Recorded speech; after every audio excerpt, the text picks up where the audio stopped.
There is a strange paradox in human nature. People feel safest when they are surrounded by others. It's a comforting thought. A bustling street, a crowded square, a place where laughter and conversation fill the air. After all, who would dare commit a crime in broad daylight, in front of dozens of witnesses? But what if those very crowds became the perfect camouflage? What if someone could vanish in an instant, with no one realizing until it was too late? That's exactly what happened in the historic Italian city of Andria. Tourists came from around the world to visit Castel del Monte, a magnificent medieval fortress that loomed over the town. If you're fascinated by unraveling the darkest mysteries and exploring gripping true crime stories, don't forget to like this video, subscribe to our channel, and become part of our investigative community. Let's get to the case. The streets leading up to the castle were always filled with vendors, eager to sell their goods to the steady stream of visitors. Among them was the Mansi family, known for their small shop that had stood near the castle gates for a decade. For Graziella Mansi, the family's only child, the shop had been part of her life for as long as she could remember. She had spent years helping her parents, greeting customers with her signature enthusiasm, and ensuring that business ran smoothly. Everyone knew her, a bright, cheerful presence amid the daily chaos of the marketplace. It was Saturday, August 19th, 2000, a warm evening with the streets still crowded from the day's rush. Graziella had been working alongside her grandfather, who often helped out when the store was particularly busy. The constant movement of customers, the weight of long hours on his feet, had finally worn him down. Wanting a short rest, he turned to his granddaughter with a simple request. "Can you get me some water from the fountain?" It was barely a 5-minute walk. Graziella agreed without hesitation, taking a small bottle and heading toward the familiar path. She never came back. At first, her grandfather thought nothing of it. She was friendly, well-known. Perhaps she had stopped to chat with a neighbor. But as the minutes stretched into half an hour, a deep unease settled over him. Something was wrong. He left the shop, retracing her steps toward the fountain. The water gushed over smooth stone, untouched. No sign of her. He scanned the crowd, searching for the familiar sight of her dark hair and lively expression. Nothing. Returning to the shop, he expected to see her waiting there, perhaps laughing at his worry. Instead, he was met with silence. His heart pounded as he picked up the phone, calling her parents. Within an hour, word had spread, and the search had begun. At the police station, officers wasted no time. Patrol units were dispatched to the square, surrounding streets, and main roads leading out of the city. Vendors and tourists were questioned, but no one could confirm where Graziella had gone. A local resident approached an officer with a lead. He had been near the wooded area behind Castel del Monte when he heard a single scream before everything went quiet. He couldn't say who it came from, but the timing raised concerns. 2 officers were sent to check the area. As they approached, they spotted smoke rising from the trees. Initially, they assumed it was a small fire, but as they got closer, the smell indicated otherwise. A few meters ahead, something burned beneath a layer of dry leaves. They noticed fabric partially exposed, matching the description of Graziella's clothing. The scene was immediately secured, and forensic teams were called in. Nearby, officers found scattered pieces of clothing and a fire-starting device. No clear signs of the suspect were found. Investigators expanded the search for evidence. Security footage from cameras near the castle was requested, and forensic specialists began analyzing the remains. By morning, the identity was confirmed. It was Graziella Mansi. News of the discovery spread quickly. Reporters surrounded the Mansi family home, demanding statements. The shock among residents was immediate, and the area's reputation as a safe tourist destination took a hit. Visitor numbers declined, affecting local businesses. Authorities worked through several theories. One possibility was that an attacker had lured her away from the path, then used fire to eliminate evidence. Given her background, investigators ruled out personal disputes and focused on an adult suspect. Lists of known offenders in the region were reviewed, but no immediate connections surfaced. Even tourist data was examined under the theory that the attacker could have been a visitor targeting random victims. However, that theory began losing weight as the investigation progressed. During questioning, investigators kept hearing the same name, Pasquale E. Tartoro. He was well known in the area, often seen loitering near the castle's entrance. Officially, he worked as an informal parking attendant, directing cars and expecting tips from tourists. Unofficially, however, many noticed his growing fixation on Graziella Mansi. Locals described how his eyes followed her whenever she was near. His presence outside the family's shop became a common sight. Some shopkeepers claimed he always found an excuse to be around when Graziella helped her grandfather, even when parking duties had nothing to do with that street. People noticed his behavior but dismissed it, until now. His name was mentioned so frequently that officers had no choice but to bring him in for questioning. His appearance alone raised suspicion. He arrived in stained clothing, his shirt speckled with dirt and dark patches resembling dried blood. His face bore several scratches, thin enough to resemble marks left by fingernails. When asked about them, he fumbled for an explanation, first claiming he had fallen, then blaming tree branches. His nervous energy increased as the interrogation progressed. He contradicted himself multiple times. At first, he insisted he had nothing to do with Graziella's disappearance.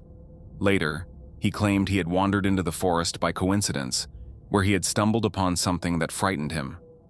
His stories changed each time the officers pressed for details. After hours of interrogation, he gave in.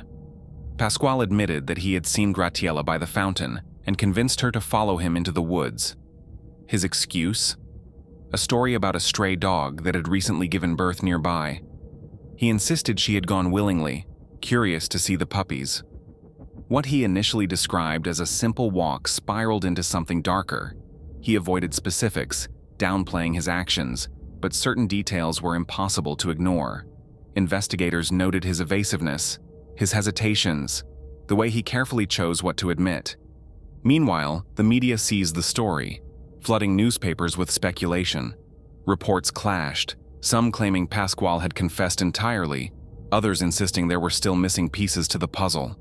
Authorities faced mounting pressure to confirm the facts, but Pasquale's inconsistencies left too many questions unanswered. Pasquale hesitated for hours before finally confessing he wasn't alone that night. The interrogation room had been silent for minutes before he finally spoke. With his eyes locked on the table, he mumbled 4 names: Giuseppe Di Bari, Vincenzo Caratello, Domenico Margiotto, and Michele Zagaria. The investigators took note. These weren't known criminals. They came from wealthy families, had no history of violent behavior, and on the surface, didn't seem connected to Pasquale at all. Only one had a past offense for burglary, but nothing that hinted at the brutality of this case. Pasquale claimed they had been waiting for him deep in the woods. He had brought Graziella to them under duress, insisting he had no choice. He described a previous dispute with them, something that left him in a position where he had to obey. Investigators doubted him, but the details of his story aligned with the forensic timeline. Forensic experts had already determined that the fire was set late in the night, well after Graziella had been reported missing. This meant she had been alive for hours before it happened. The realization shifted the entire case. What had happened in those missing hours? Pasquale claimed that the 4 men had kept her restrained in the forest, uncertain about their next move. As the search intensified, panic set in. They realized they had little time before someone stumbled upon them. When Graziella regained consciousness and screamed, they reacted impulsively. Without clear preparation, they attempted to cover their tracks by setting fire to the area. Pasquale claimed he hadn't started the fire. He was simply told to watch and stay quiet. Authorities moved quickly, securing arrest warrants for all 4 men. Despite Pasquale's statements, none of them showed physical evidence of a struggle. Their homes were searched, but nothing tied them directly to the crime. When questioned, all 4 denied any involvement. They refused to acknowledge why Pasquale implicated them and dismissed his accusations as false and desperate lies.